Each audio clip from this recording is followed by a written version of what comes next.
Welcome to Danny's Podcast. This is the Redefining Plastics Podcast.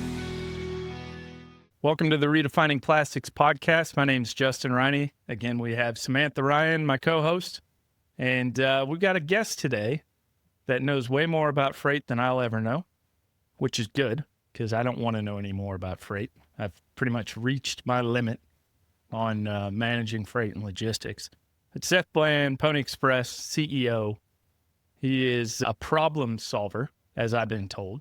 So this is actually our first time meeting, Seth. And I've heard great things from the brave guys and They're girls. probably lying to you. Who knows? Well, people typically lie to me, but in this case, I think they're telling me the truth. But yeah, appreciate you being on. Why don't you tell the audience a little bit about yourself, who you are, and what Pony Express does. Yeah, so I started Pony Express in November of 23 after a long stint on the asset side. Pony Express is a full brokerage, and we started this company just simply because we saw a need in our area for mainly just moving a ton of loads through the reefer industry. And that's kind of where we started, was the reefer side. And thankfully I got hooked up with Will over at Alternative Plastics, and they kind of hooked me up with Brave and Direct Polymers, and ever since we've been on a ride together, all of us. And I think there's more things to come with all that. I think, of course, there's more to our side of things that we have behind the background, but Brave and Direct and Alternative are all just a small part of our customer base. And we have the reefer side of things that we do quite a bit for. We call for some major poultry players in that side of our game, I guess you can say. So are you saying reefer? Yeah, reefer. The refrigerated freight. Yeah, I figured as much, but it sounds like you're saying weed. Yeah, everyone in the industry would know. That reefer stands for refrigerated, but I get it. Everyone outside the industry is like, "Oh, you smoke a lot of weed, huh?" Well, hey, Direct Polymers is in Colorado, so I know. You never know what we're talking about here. I get it. Where are you located? We're in Alma, Arkansas, which is northwest Arkansas, more or less. Which makes sense how you got hooked up with Will. Correct. In Arkansas. Yeah. Right. He's just north of us, probably about an hour and 20 minutes. And I stay in more than I like to. So I'll tell him. I love Will. Well, he'll probably see this. So yeah, he will. Yeah. Well, hopefully he'll see this. That means he's actually watching the show. If not, I'm going to be very upset. As we talked about when you first jumped on, recycling or any kind of sustainability project or anything like that typically lives and dies with freight and cost. And because really we're moving all these various parts all over the country. When you're talking about what you're competing against, virgin, it's coming pipeline, very, very simple. It all comes straight into the facility. It's produced, rail car out. Right. Way easier logistics that way.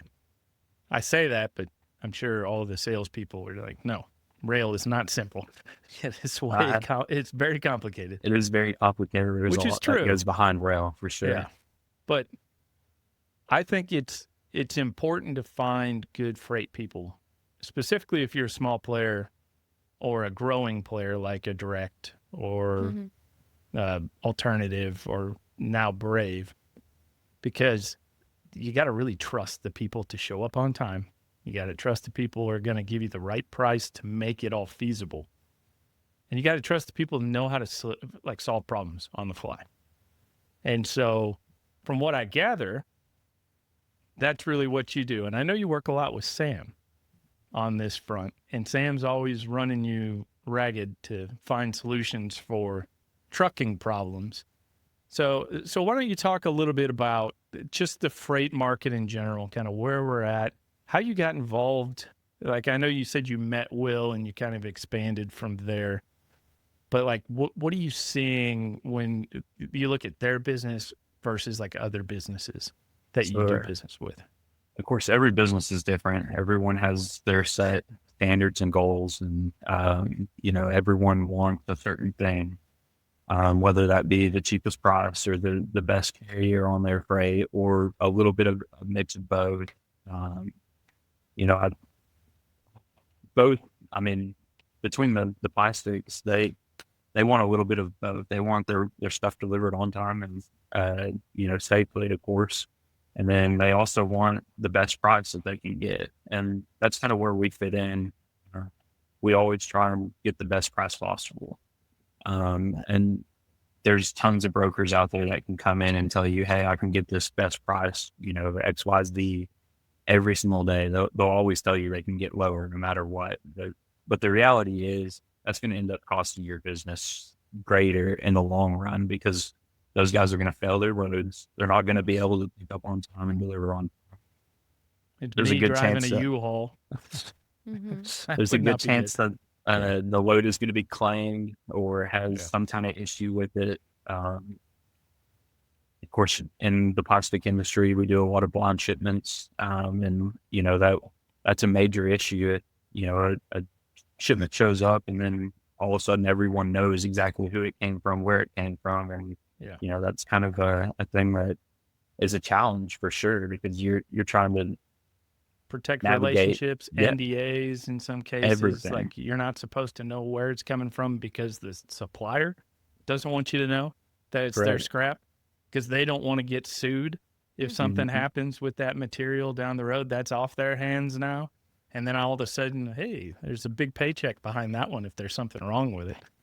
And exactly. There's so many different reasons for that. But why don't you talk a little bit about freight brokers and what exactly, what niche is that filling?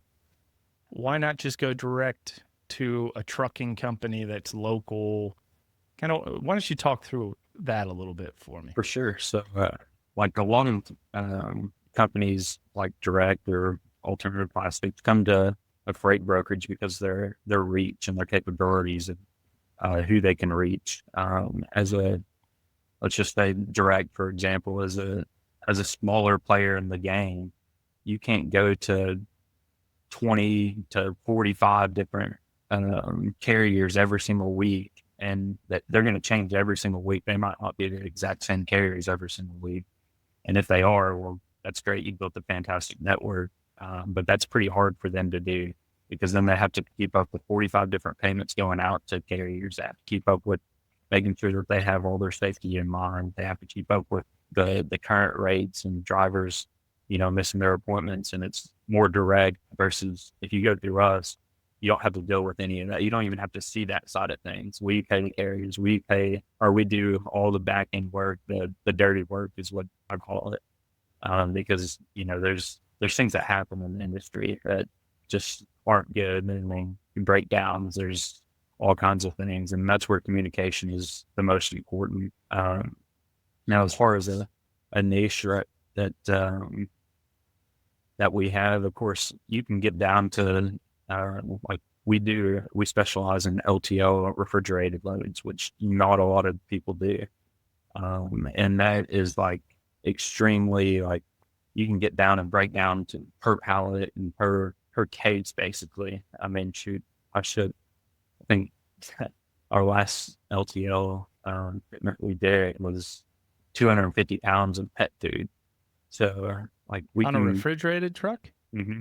Yeah, we just put it on a Sprinter van, on a refrigerated Sprinter van, which do exist. So there's some crazy things that you can get into, and the more niche you get in, pretty much the more money you make, more or less. But also, that you become that guy that everyone reaches out to you on LinkedIn or any social media and says, "Hey, we see you moved this stuff. Let's hook up. Let's do something together." And that's kind of how you grow and succeed in this business. So I'll tell you, my only experience with freight brokers is I get about 50 direct messages on LinkedIn a week saying, "Can we help you with your freight?" Oh yeah, my email is. I don't have any Oh freight. my god, Yes. What it's do you? insane. But you're reaching out to the wrong guy. Mm-hmm. I can put you in touch with that person, but I'm not going to, because you obviously didn't do your research before you sent me this. And I'm in sales, And I know that this is not the way to go about it. Like you got to at Exactly. least figure out whether it's the right target. But yeah, I could see specifically for a small player, and let's be honest, most recyclers are small players. Correct. And they are trying to move things all the time. And most of it's going out in Gaylord boxes, full van load if they're lucky, probably more like LTL consistently. Right. And so I could see a true value in a one-stop shop for that. But that's a lot of trust It to is. place in one person. It's a huge trust factor, and that's kind of what, I mean, one thing that we do, and we don't necessarily reach out to other players. We're not always, because brokers are, like you said, you probably had 50 plus emails just probably a day. Stan probably gets 100 plus emails a day. And all these players, again, they'll promise you the world. They'll promise you what they can do better than everyone else. In reality, we're all the same. We can all move the same freight. We can all do the same things. It's just, for one, who do you trust? And then for two, for us, we always go off of referrals. So if anyone refers us, that's just a positive in our book. And that's kind of how we built our book of business. It's way easier than cold calling. Way easier. In fact, when we hired our new employee here, he was asking us, how do we cold call? And I kind of just looked at him and was like, I had no clue. idea. I don't do that. So it's kind of hard to give tips and tricks when you hire someone new and they're looking to do that. That's not something you do. So, so did you already have a book of business built? I did, when you left? So that makes it easier because then you didn't have to cold call right off the bat. Because typically you got to start somewhere. Yes. You had to build it at some point. Yeah, thankfully I was able to start my book of business about 4 years ago, and just continue building those relationships with those same players that, even though they were using the asset side of things, of course they're multi-billion-dollar players, so they were able to accommodate us and treat us just like family, which is awesome. That always makes you feel good whenever you have a massive customer that treats you like family. So. That kind of sounds like a Brave type company right there. Exactly. It's all family is pretty much the way I've always felt dealing with the Brave guys and girls. Absolutely. I keep saying And guys. girl. I'm gonna get better and not You be can as say guys. misogynistic. I on say this like call. you guys. That's okay. Yeah. It's So okay. I made the comment earlier that recycling lives and dies in freight, and mainly because just high level, let's say you've got a manufacturing facility in Montana. You got to get that scrap from Montana to Colorado to direct. Let's just use that as an example.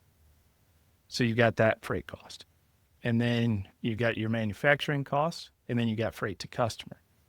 And then you got boxing, and you got all this other stuff that you got to throw in there. So if you don't buy it well up front and then ship it economically, you're never going to come close to the price point that you need to beat the competitive materials. And what are we talking about competitive materials? We're talking virgin, or we're talking wide spec. So off-grade material from somebody like my employer. And so you get stuff like that. And so you have to know how to do that well. And if you don't do the freight side of it well, there's just no chance of succeeding. And it's actually somewhat shocking to me that for how important that is to outsource that to a freight person. So they must really like you is ultimately what I'm saying. Well, the thing is they're experts in the plastic world, and then I'm an expert in the transportation side of things. So they trust me to be able to do my job and treat them fairly, with a fair cost, fair price, which is something that Brave is growing into as far as, just we call it the cost plus model. So, if freight costs me $1,800, well, they'll get charged $1,900. Where it's a fixed cost across the board. They know their exact cost going into it up front, and they can relax more or less on the freight side of things. And I'll get it to them as soon as, or as late as they need it, whenever they need it. So are you like bidding out lanes like when these things arise, or is this like pretty set business? I'm just confused.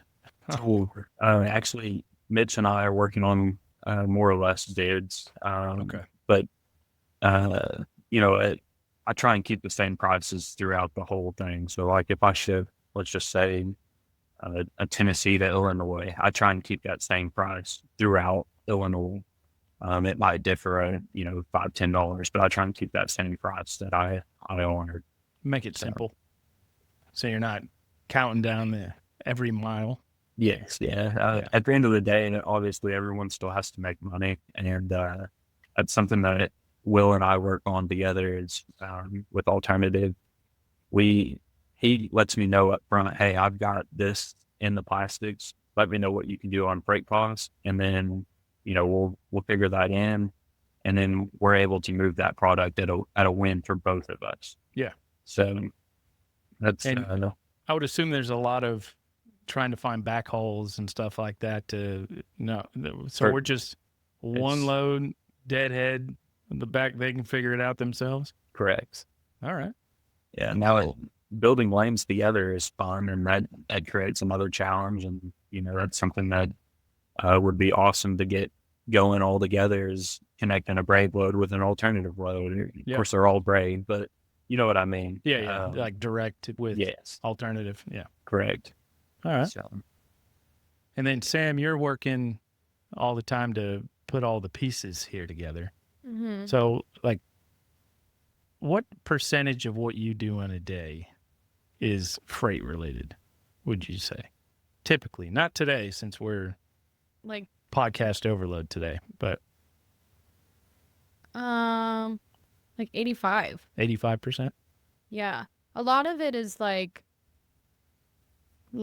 just communicating with other companies' logistics. So it's mainly like about appointments or something. But yeah, 85% of it is just what Mitch and Adam and we work with Alex sometimes too, like, is that they can just hand me something and then they don't really have to ever think about it again, because they like trust me they just want to like hand the deal or what we have at Direct Polymers and hand it to me, and then I just book it.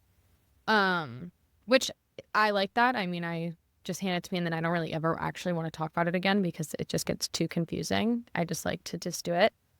And the reason when I first started in like November or something, I think we weren't using you, Seth. I don't know when we started in January of this year. Okay. So. Okay. So I can't even remember who we used before, but I just remember the reason why I only use Seth, but it's just they're so easy to go back and forth with, because a big problem, and you'll know what I'm talking about, Seth, is that I've noticed comes up a lot is a truck will go somewhere and be like, oh, there's a pickup number. And like, no one ever gave me that. So they'll email me and they'll be like, oh, there's a pickup number. And I'm like, what? Like, no. So, because if I am given something, I'm usually pretty good about. Sorry. Hold on. Still getting used to the equipment. Yeah. Okay. I'm usually pretty good about like some of the times like I can say like, oh, I forgot about this. Sorry about that. But so sometimes I just feel bad because it's not like super time sensitive, but I don't want people like sitting around like waiting. And so I try to be like, okay, like stand by, hold on. And then it's a lot of like, let me contact this person and that person. And then I have to get back to Seth. And then I'll be like, I'm so sorry, because like I'm the one that's doing the communicating. So it's like, I'm always apologizing because I'm like, I'm sorry, but like, it wasn't me. Yeah. But so I think that's the most important thing, is just having someone who's very responsive, because there have been, I guess maybe if like Adam or somebody has found, because I don't even really do, like I said, like I just always go to Seth, but if there's like a cheaper lane or something that we'll book through, there have been times where I've used like somebody else for something and they won't respond for like a day. And like there are times where I need to book a trip today, and it's like, so it's being responsive is like the most important thing, which is what we always get. And just being like understanding, because things do happen where like, again, like I like to say it's out of my control, but it's still at my job. So if someone cancels right away, the truck's there, or like I put in the wrong address like a million times before, the wrong day, like I'll mess up for sure. And then I'll be like, sorry, like my bad. They'll be like, no, it's fine. So it's just like having somebody who's so nice, like on the other end, like understanding like we're all only human, because like no one likes to mess up. So it's like I already feel bad about it. So like it's nice to have like, it's like funny because this is actually the first time Seth and I have ever like met. Like we only ever email. Like face to face. Like you've only done texts But and it's like, emails. yeah, and- but it's so funny because it's like I always would tell Mitch, like when me and Seth email, it feels like we're texting. Like I'm like, oh. Like I'm like LOL. Yeah. Which is why it's so nice, because like when I like if I have questions, and then I'll always like apologize later because I'm like so stressed out in the second, and I'm like, I need this, like blah blah blah, and then I'll be like, sorry about that. Like things got crazy, and like he has new people working. Garrett, I think, is one, and I'm like, Garrett doesn't even know me. He probably thinks I'm like crazy. Well, So he's I'm on to just- something. Well, I'm Yeah. just like talking to Garrett like I talked to Seth, and he's like, Yeah. LOL, and he's like, who is this girl? But I think there's something to be gained there, because we're talking Yeah. about possibly the most important part of like an aggregating Mhm. business. Because really all direct does, for the most part, they do some pelletizing, they do some other things, but they're moving material around and trying to get it to people as cheap as possible Mhm. in order to make it work and to expand their business, which then expands plastic recycling, which is why I'm concerned about it. I want to make sure that we do that well so there's more recycling, because if we don't do it well, there's not going to be very much recycling, specifically now with how cheap everything is. And we went from inflation to like everything is in the dirt right now when it comes to any kind of material cost. So I think it's fun for me to meet the people that are behind the scenes and actually making this work. We solve problems all day. So Yeah. there's a lot bigger issues sometimes that we're dealing with that makes you guys seem like oh, you're gonna Yeah. pick up number. Oh well, it's not Right. that big of a deal. Yeah, Like we'll get okay, it. good. It's not the And- end of the world. Justin, you know me. I've sent him cupcakes Yeah. for my apologies. Yeah. They were awesome. That's nice. Yeah, because I'm like, You got to keep people happy. You keep But people it happy, is- you keep business moving. yeah, I do forget sometimes that like I'm only talking to him, but he's talking to like so many people. So I'm like, I'm not the only like person in Seth's like business life. We still try and prioritize everyone though, all the same. No, yeah, but that's what I sure. mean. It feels that way because it is so responsive that it feels like it's like sometimes I've wondered, I'm like, how many people are emailing them? Because like they're always on it. And even I think you were just out of town for a bit, and I was going back and forth with Garrett, Yes. and you wouldn't even, unless they like signed off their name, like you wouldn't even really know that it's like somebody else. But I don't know. It's nice to have somebody that you work with all the time, because if you don't, it's like I said, like the biggest thing is just being responsive, because sometimes it's like you need an answer like right then, like at the second. And if they don't reply, or if I don't reply, it's like, well, and sometimes that happens too. One of the biggest things in our industry that we see is just the turnover rate. Mhm. The bigger brokerages have extreme turnover, and that causes issues with communication and stuff like that. Like Sam told you, that she might not get a reply for a day from a bigger brokerage. Mm-hmm. And even the smaller ones are bad at communication too. And that's one thing that we try and strive and provide as much as we can.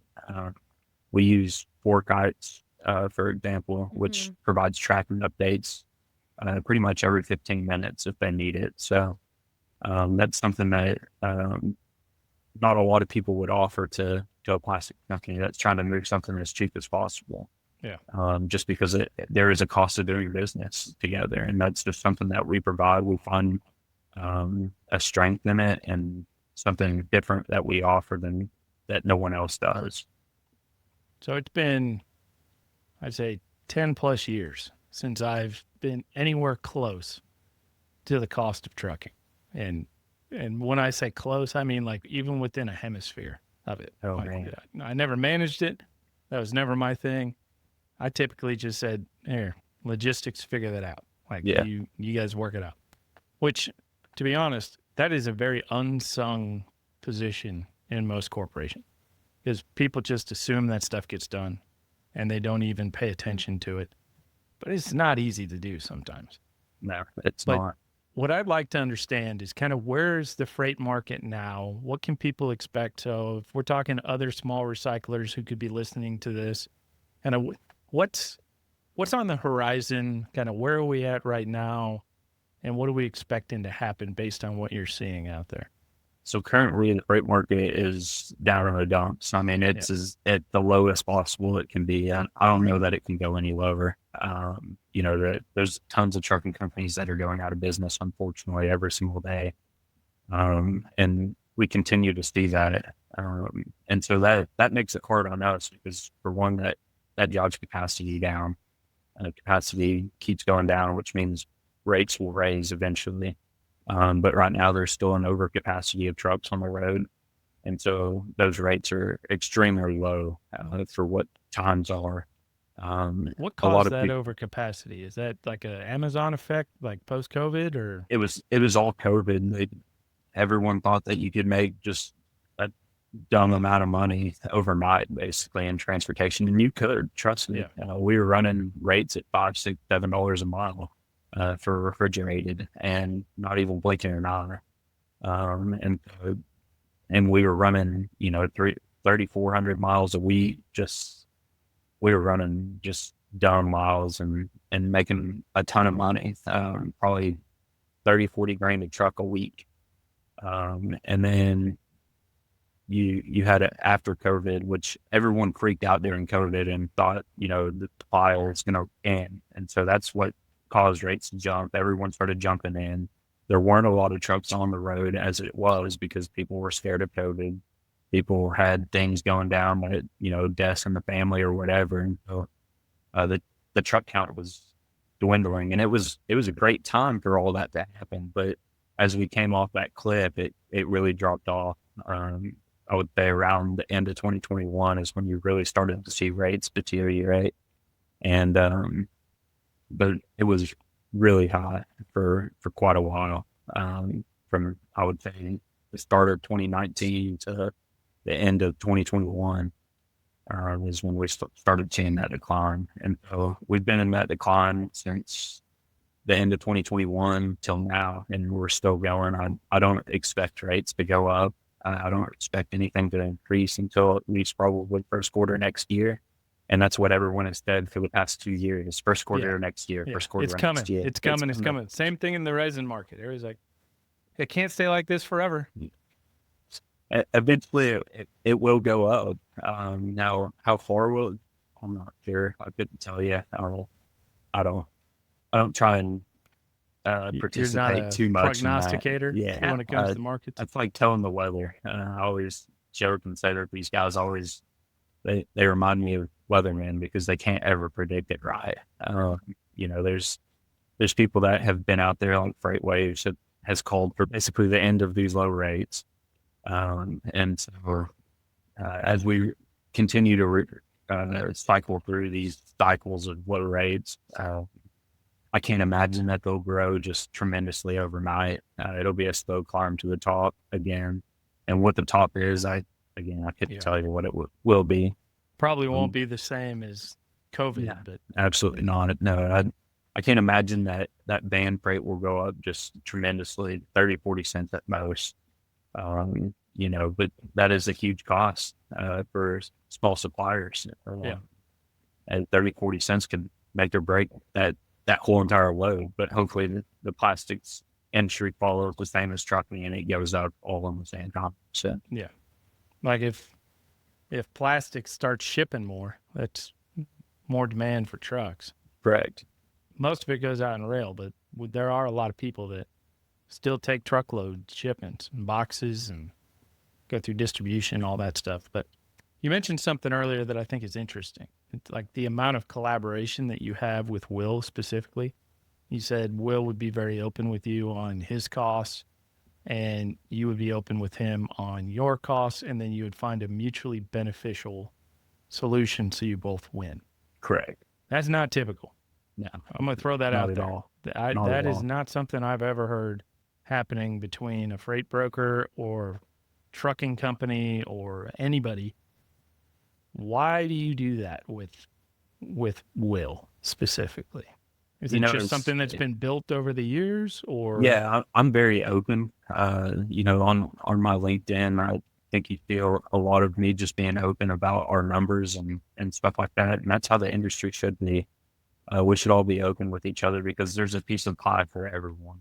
Yeah. And unfortunately, there's a lot of people want to hide their numbers and, take these, what in our industry we call them rippers or whatever, where they make $1,000 per load or, $500 per load. The average that brokers typically make is between 14 and 18% typically on every single load. So if you can imagine like TQL or CH Robinson, they have millions of loads a day. And so they're making 14 to 18%, sometimes 25 to 40% on loads, and that's not the typical average, but at the same time, we also lose money on loads. I've been known, I think the most I've lost on a load is like $2,100.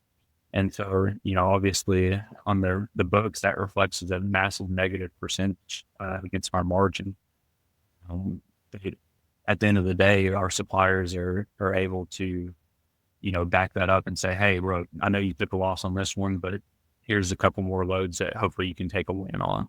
Yeah. And that's why I like to be open, and Will and I have created that trust that we're able to, and I don't get to see every single, bill that he sends out, and he doesn't get to see every single bill that I send out. But at the end of the day, there's trust. Yeah. And I'll tell him like, hey man, I'm taking losses on these loads. What can we do to, figure that out? And can we adjust something? If we can't, there's times where I'll just take losses just to take losses. And keep a relationship going. Correct. Yeah. I care more about the relationship because at the end of the day, if I'm surviving, he's going to survive and we're all going to make it through. So I think specifically when you're running a small business, because you're technically a small business, Will and Matt, that's a small business. Mm-hmm.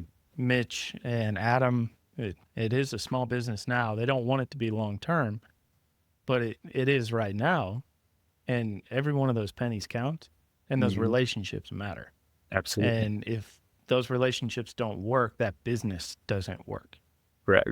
So I think that transparency should be table stakes for anything in recycling. I think if we were honest as an industry and literally told people, this is my cost, this is where I'm at, I need to make this much margin for it to make sense. And then what do you need? How can we make this work to the end customer where we're both making money? Because I used to be in procurement for a long time. And it was a rat race every single year. Drive cost out, drive cost out, drive cost out. And it was always like, I know we were the lowest margin that supplier had last year, but we still got to get lower. Right. And my comment always back to them was, that's not a very long-term partnership. They're not going to sell to us very long if we're the ones that are always at the bottom of the margin chain. Is when they start looking at their customer base, who's going to get fired first? The guy that they aren't making any margin with. And that's going to be me. So I was always kind of fighting with that internal instinct because it wasn't the right thing to do. The right thing to do is be transparent, tell people what's going on, tell them what you need. And if they come back to you and say they can't do that, okay, well, maybe that's just not a good fit for that partnership, or maybe what you're asking is unreasonable. Those are two options. But the more transparency you have, the more collaboration you have, the more likely it is it's going to be successful for both of you, and it's going to be a long-term partnership. Exactly. I think that's probably why Will's still buying from you. Because Absolutely. you guys talk and you say, this is what's going on. Can you help me? And that's the kind of stuff that we need in this industry to make it work. Absolutely. I mean, I think transportation or transparency just throughout everything. I mean, even on our side of things with drivers, you know, our drivers get super mad at freight brokers because they think that we run the cost and we make just dumb money. The truth of the matter is we don't. Our margins at the end of the year are 2 or 3%, just like everyone else. You know, and unfortunately, we just make so much product through different sources and variations that we're able to make a large sum of money, if that makes sense. And so, you know, it helps with different customers and whatnot, but each customer is different in their own. And so everyone wants to play, you know, hey, we can't be super transparent because, you know, XYZ or whatever, you know, they might assign an I'm going to NDA get taken or whatever. advantage of. That's Correct. old school procurement. Like, you got to keep everything close to the vest. You got to act like you got a better number from somebody else, even if you don't have it. Exactly. And I always said to people, when they call your bluff, the game's over. They come to you and they say, well, looks like you're going to have to go with that better price. And then you come back saying, well, wait a minute. I still need you to help with this. Then it's pretty obvious that you were lying. Exactly. Will every once in a while will call my bluff and he'll go use someone else. And, you know, typically those guys won't pick up or they won't, you know, communication or something. And the shipment always comes back to me every single time. And I laugh every single time. He tries to keep you honest. He does. And I appreciate that. I like being, you know, of course, honest and upfront. And, you know, I always tell him if you need someone to take it at a cheaper rate, you know, go for it. You know, no feelings hurt here. I know you'll take care of me on the backside and, you know, we'll continue business as usual. You know, couple shipments here and there aren't going to hurt. You know, a week worth of shipments aren't going to hurt. But at the end of the day, I'm looking for more of a relationship versus, you know, just me moving freight. And that's a big key in this business is the relationship side of things. Yeah. And I would say that most people that listen to this show they're probably thinking right now, why is a freight guy on this show? And I think it's important for people to understand how important this is to the industry and why it is that things are more expensive. Because I cannot tell you the amount of brands that I've talked to that'll say, well, it's waste. It should be cheaper than virgin. I say, yeah, if you want post-industrial, you can do that. Because you got less hands involved and less freight brokers, less everything. Exactly. But then when you look at what you're comparing it to, you got one freight lane, and that's it for the most part. There's nothing else involved. And the cost to produce is so much cheaper than everything else. So if you don't do this part of the business well, this is really your one controllable when you're in an aggregating business. You got your overhead, your fixed overhead, and this is your one controllable. And if you don't do it well, you will lose. And then you said the amount of trucking companies that are going out of business. Same thing's happening with recycling companies right now. The amount of people I talk to that are, hey, we're barely getting by. We don't know if we can take another 6 months of this. We might have to shut down. It's everywhere. And if we're not in a recession, I think we're pretty damn close at this point. Everybody's talking about how we're not. Recession. Yeah, but throw the R word around, you get in trouble real quick. Yeah, exactly. But I think we are. As much as people are kind of talking around it, I can't imagine we're not. No, I agree wholeheartedly. I mean, we're 100% in a recession, unfortunately. And as many people want to say that we're not, we're just living life the way it's meant to be. They're just delusional, I think. Yeah. Just wait until you see the updated economic data from last quarter and the economic data from this quarter, and you'll see negative on both. I'm pretty sure. Which means recession. Exactly. So I don't know. I think there's so many different ways that we can take this conversation, but I really want to talk about like the collaboration front of it. Are you doing that in other parts of your business too, or is it like specific to working with the plastics guys that you kind of have a different relationship, or is that just how you do everything?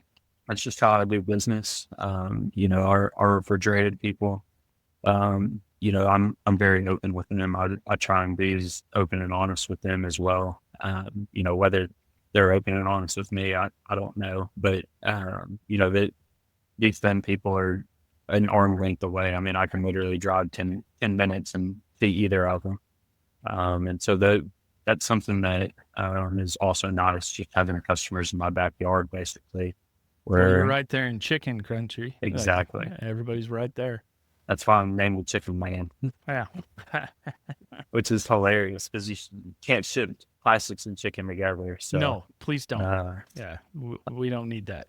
But no, we always, and our relationships matter. Again, that's a big deal to us. We we might take our customers out to go have fun or whatever one night, and we can because we're just right here, right down the road from them. Whereas a lot of people will go send some sales guy that these guys have never met or done business with and say, hey, go hang out with these guys or bring them donuts or whatever. Well, they don't know who that guy is, you know. Whereas I can they walk like in the door. donuts, though, I'm sure. Oh, absolutely. Yeah. In fact, I just went out on vacation. I visited a customer out there like we just acquired and walked in with donuts. And she said if I didn't have donuts in my hand, that I wouldn't have got a meeting with her. So, of course that's a joke, but at least you hope it is. Yeah. Well, if it means that I get business, sure. I'll be done every day. Who cares? That's sales. That's sales 101 right there. Exactly. I'm a horrible sales guy. So, how in depth into your customer's business do you get? Like into the nuts and bolts, and do you really understand kind of like what happens at direct or at alternative, or is it more just kind of high level? I got freight that needs to move. No, I try and get pretty in depth. Now I haven't with direct just yet, but alternative is just, it's exactly like direct. Just a little bit different. But I went up and toured their plant, and kind of see what products they're moving, see what they're, producing. And, it's kind of eye opening to see just the different things that come out of these plants and what they can be turned back into. And so that was something that, of course, I don't really think about just day to day, but, as I'm moving their freight and I see, HDPE, well, I'm like, okay, what can that be? And then, I just think about all the different plastic that it can be. So I start to dive into all that stuff and think about it. And the same thing goes with my chicken people. I smoke a lot of meats, and I started smoking a ton of chicken just because, I want to learn all about it. And actually on vacation, one of my customers reached out and was like, hey, you need to eat at this place. They have some chicken feet that you should try. And of course I'm like, oh, I'd never eat chicken feet. For sure. Yeah. I'd never eat it, but he works in the chicken industry. And so he was like, I had to try it while I was there. So you should try it too. And so I did. I tried it. And, it actually wasn't horrible. No, but once you get past the texture, it ain't bad. It's just like eating a chicken wing. So, I thought it was going to be gross. I even got my wife to try it, which was hilarious. Well, and so she's kind of on the same journey as I am, just trying to learn all these different products and trying to be in depth as possible, because the more I know about their processes and their ways, the easier I can save them money and move their goods easier without any questions. Just, you can move it, no questions asked. Yeah. So what did you ever think about plastics and plastic recycling before you got into this? I didn't, not at all. I had no clue that was even really a thing. I mean, I knew that recycled plastics was a thing, but I had no clue that, how much transportation goes into the recycled plastics. No clue how it was all ground up and then get back out and to regrind or, all these different form materials. in order to ship it. because Yes. you got air, you got all this other stuff, and that's the other complication with freight. Because let's go back to that made up example that I had. If you're picking up kayaks, HTP kayaks in Montana, and you're taking them direct polymers, and you don't have a way to grind them up there, you're not getting very much weight on that truck. And then you really got to get it cheap to where you can get it down, grind it where you've got the assets, and then you can ship it economically. But that first leg is really expensive if you don't have the ability to break it down and make it transportable from an economic perspective. And I think a lot of people don't think through that. Not let down. And, that's one thing that I work on specifically with Will. If he's shipping a light load, I'm obviously working for the cheapest truck possible, the safest truck possible as well. The big thing in our industry is safety. You see a lot of massive accidents.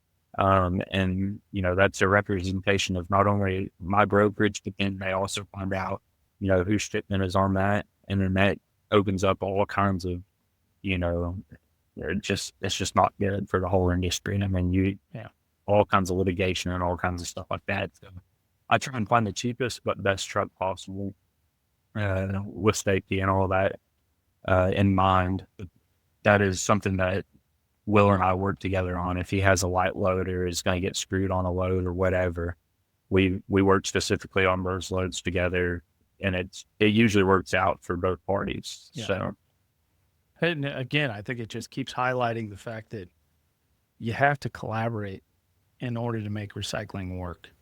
absolutely. And freight is such a key part of it that if you're not collaborating there too, you might as well just quit now, because you're not gonna be successful Right. long term, specifically in a business like direct or alternative, because they're not exactly the big recyclers. They're not doing a lot of compounding stuff like that. They're aggregating for the most part and moving stuff around the country. Right. Providing a key service, like something that has to happen to make recycling work. But they're the ones that are even more cost constrained than your compounders that are selling direct to brands, because the brands are clueless. They don't have any idea. They don't know what cost goes into that thing. They have no idea how it got from point A to point B. They just know that this is the price that I'm being floated, so that must be the market. And so it's all the people under that are getting squeezed, and you have to be really good at it. And you have to have really good partners. And if you don't, you're not going to succeed. So, Sam, this is your daily life. What are you thinking right now? Just high level, talking freight. Are you getting flashbacks? Are you getting stressed, thinking that you might have missed a truckload somewhere? What's going on in your head? It's interesting because, like I said, when I email Seth or Garrett about a deal, I didn't realize I had no idea that chicken. I didn't even know you were called the chicken guy. So I didn't even know that was a thing. So I'm learning a lot. But I have realized, but obviously we've never talked about anything other than shipments, but that brokers or freight brokers make it so much easier, just because literally I will send an email to Seth and I'll be like, I need you to pick up from Direct Polymers this time, this day, bring it to this address, pick up number, that's it. And then he's like, okay. And then it's I never really have to think about it again until I get a receiver or something. But I know that on your end, a friend of mine used to do something similar. I don't know if it was necessarily freight broking, but communicating with drivers. And he hated it. Like dispatch kind of a thing? Yeah. And I think I don't know if it was with Amazon, but it was with a corporation where he was just booking trucks. And it was just he just didn't like it and communicate. It was just hard. So I have thought, I remember I recently learned that, and I was thinking it's so easy for us to book it.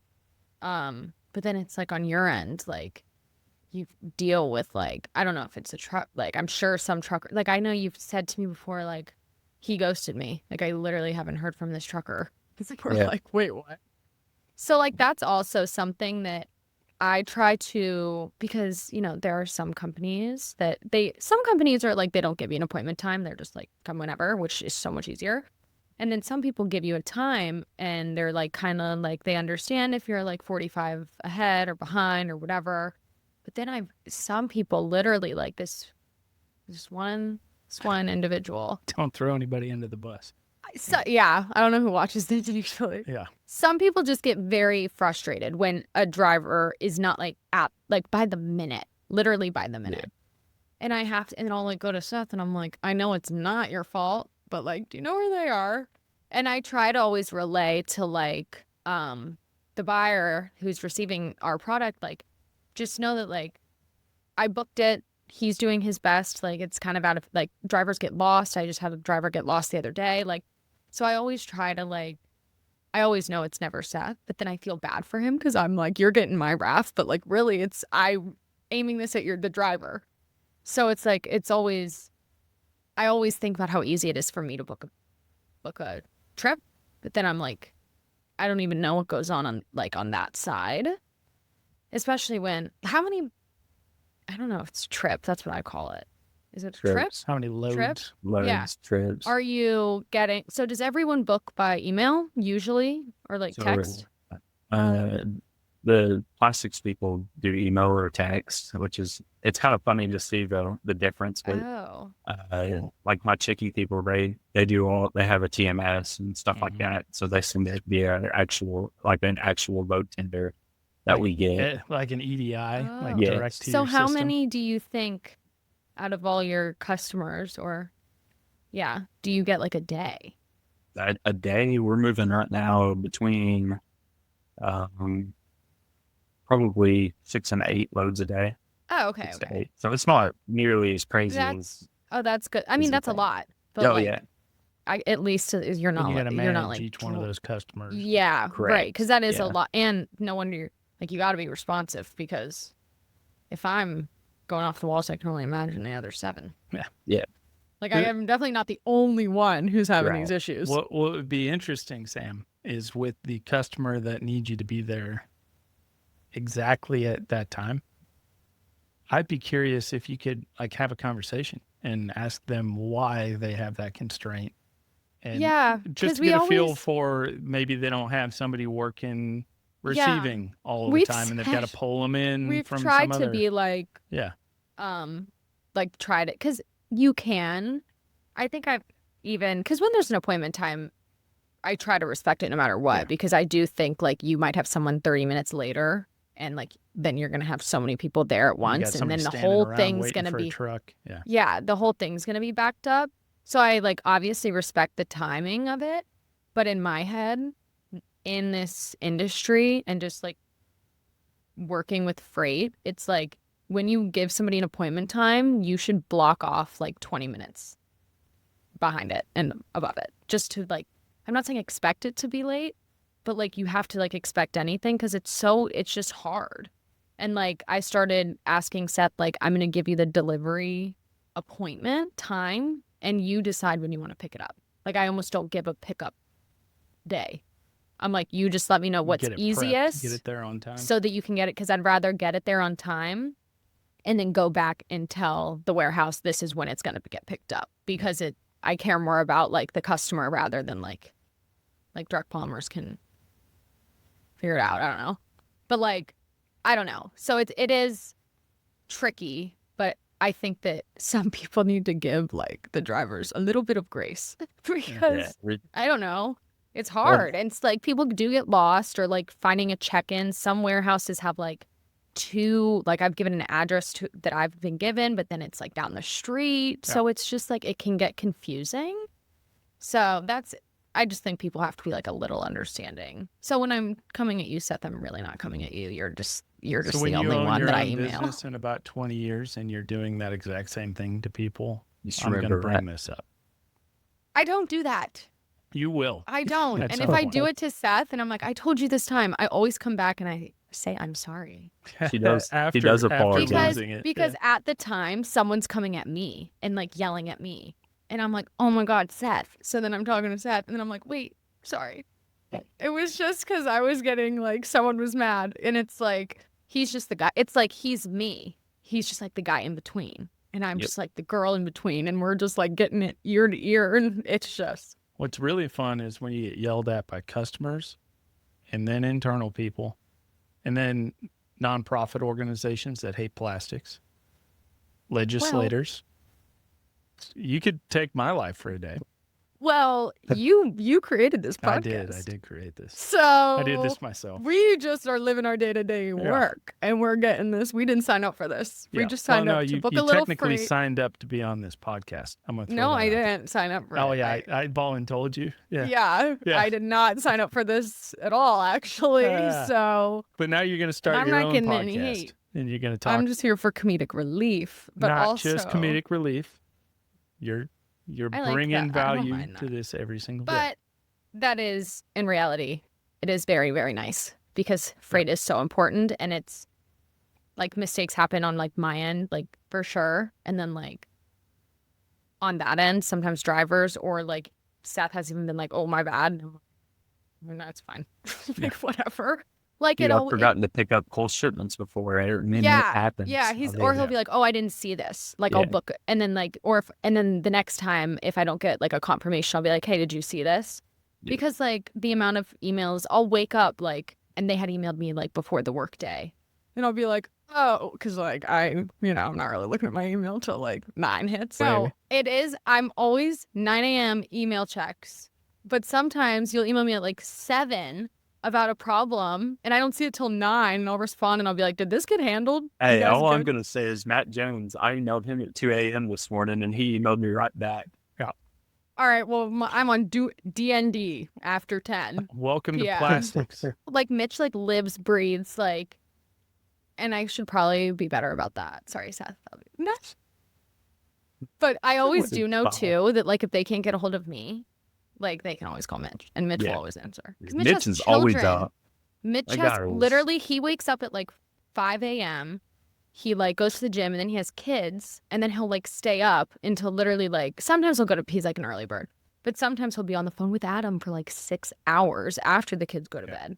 So I always like, I'm like, oh, if it's like really that bad, then like they can, like Mitch is awake. Once you have I'm kids, always awake. It's just 4 that hours I of haven't sleep started my max work. is pretty much what it turns into. But So, Seth, you have my phone number. You're always welcome to text me. I know. I just give you a hard time because I think it's funny. well, good, because like for me, I have my phone all day and I can't stop looking at it. So I'm actually happy that you're not living. I just try to glued your phone. separate my work from my life. I was talking about that today. That doesn't But exist for us. It's just And all well, the time. it's also with freight. It is something that like I said earlier, like sometimes it's like by the minute, like you have to figure it out, which is so shocking because every time that I miss, well, every time it's happened like twice, Seth, where I've been like, oh, sorry, like has this been solved?